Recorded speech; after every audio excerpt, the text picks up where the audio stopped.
So just to get back to fine arts at RMIT and the cuts that are proposed, I guess you're talking before about concerns that this intervention order that RMIT was seeking against Steve, concerns amongst students. Can you explain why that was and what that's got to do with the campaign? Those concerns have to do with the campaign. Well, it showed that they really didn't want the students to know, well, apparently that about the changes, or at least in great detail, or at a certain level of detail anyway.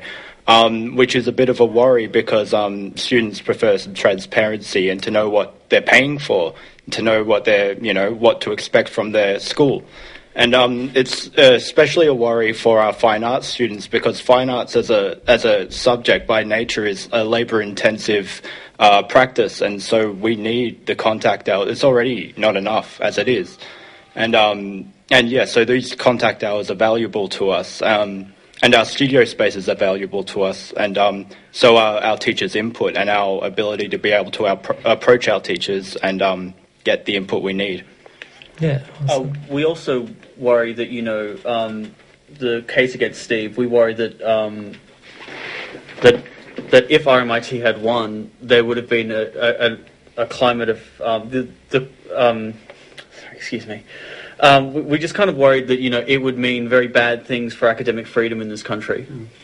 And I think already I have a number of ex-colleagues now at RMIT who have been privately behind the students' quest for answers, but they haven't been willing to come out publicly to say so because they're in fear of losing their jobs as well. So these now two court actions really set a precedent of shutting people up. Yeah, understandable. I guess on to the campaign. Can you tell us a bit about the Save Art from RMIT campaign, how it's been going and sort of what you feel like your goals are and how you see that kind of playing out, really? Yeah. Well, I think the site got constructed in early December, was it? Or somewhere around there, and by a few students, and around the time of Steve's case, it really took off and started, gaining a lot more attention and momentum. People were getting behind it. We eventually amassed a collective of about 1,500 members. So it's been quite. There's been an enthusiastic response towards it. And the response has been very, very positive from visual artists within Australia and overseas, I might add, who realise that the changes proposed by RMIT Fine Art will actually be quite catastrophic to the culture of Melbourne and Australia. Yeah. And we've been trying to raise more awareness for other students who might not know or have access to information by posting discussions, making videos, we're planning to get some flyers out and stick them around the city, and just to grow more awareness by having some public demonstrations as well. We also have similar goals to basically save VCA's page as well. Like we like to think that at some point we could work with them as well, because they've actually done. They've actually succeeded in getting funding, and they've fought Melbourne Uni for some time now and done it quite successfully. Yeah, great. Melbourne Uni were, for your listeners, were attempting to bring in similar changes to the VCA, which would have meant drastic cuts to staff and to teaching hours.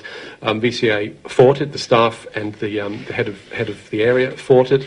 There were public rallies, and they've just recently been given a grant from the Baillieu government of I think it's $6 million for a year for about 5 years, something like that. Yeah. So definitely a success story that you're looking towards for the campaign. Yeah, definitely. It shows that it's possible, like even, with the small numbers, like even if students, just get enthusiastic and, worked up about it, things can happen. Yeah, absolutely. I guess sort of drawing from the VCA, their campaign utilised Facebook, social media, and they had a website as well, quite well. But a lot of the campaign also happened offline in the physical world. And I guess what I'm interested in is how you guys see the Save Art at RMIT campaign sort of happening. And we would like to eventually have we would like to eventually have protests. Yes.